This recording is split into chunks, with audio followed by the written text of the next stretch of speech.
Oi, boa tarde, boa noite, bom dia, o que seja.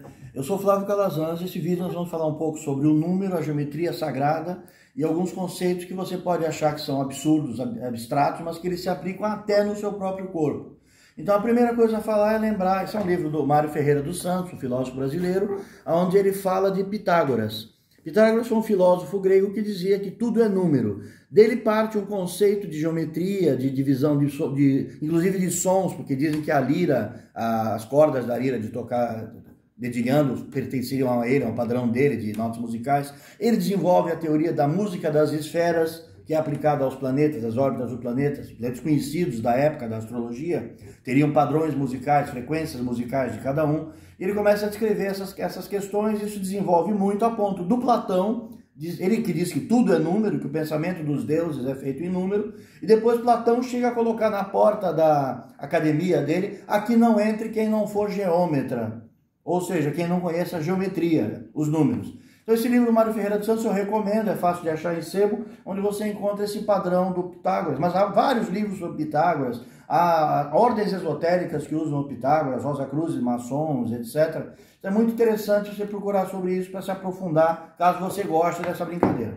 A geometria sagrada é o estudo de como essas divisões, geo é terra, metria é divisão, porque senão não começou dividindo terras para você, vai na cheia do Nilo ou na cheia do Tigre e Eufrates, os rios subiam, então quando eles desciam 4 meses depois, da baixa desses rios, eles deixavam um humus, uma terra preta, que era usada para plantar. Então o que pertence ao Manelzinho, o que pertence ao Chiquinho, era preciso chamar os sacerdotes, os geômetras, para eles medirem a posição de estrelas e calcular no chão, que era a relação, o que está em cima está igual ao que está embaixo, que é a tábua esmeralda, né? Quod superius sic inferius, em latim, o que está em cima é igual ao que está embaixo, que é divisão de terra. Então geometria começa com isso, com esses conceitos, e essa geometria que seria, aqui é a Arca de Noé, a estrutura da Arca de Noé, não é só por acaso, estou só folheando, que seriam as estruturas do pensamento de uma única verdade, uma verdade matemática do universo.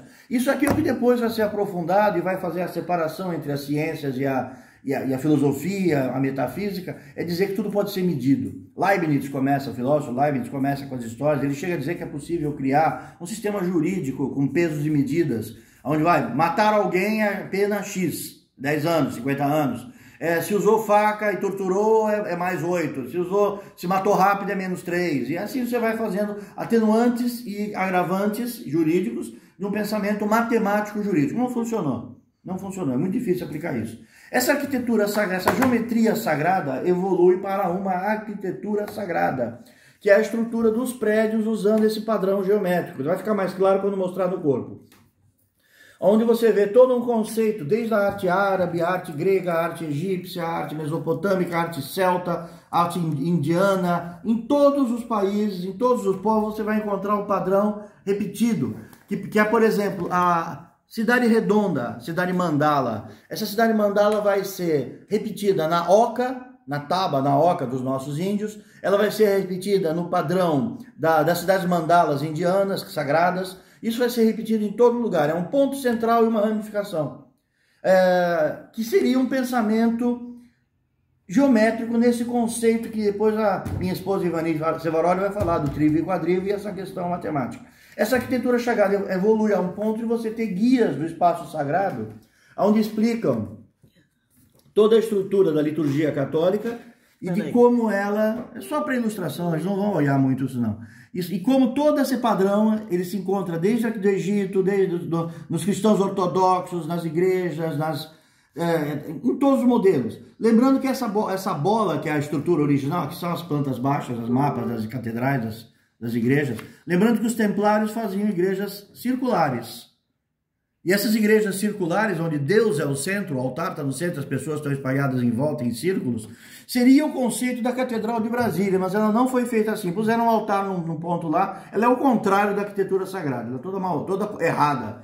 Mas essa arquitetura sagrada, que é a estrutura das cidades, é o iglu dos Inuí. Os Inuí são os esquimós, né? Inuí quer dizer o povo. Esquimó é como os iroqueses chamavam a eles, que eles comiam carne crua. Então daí o termo esquimó, que é comedor de carne crua em iroquês. Se você perguntar para os esquimós, eles se chamam Inuit. Então eles também têm o iglu, que é uma casa de gelo redonda. Então a estrutura redonda é a estrutura original, que lembra um útero, que lembra uma célula, que lembra o ninho do João de Barro, que nem um ninho de passarinho, um ninho de uma galinha, um ninho de um pássaro. Todos eles seguem o padrão redondo. Os romanos fazem aquela estrutura militar de quadrados.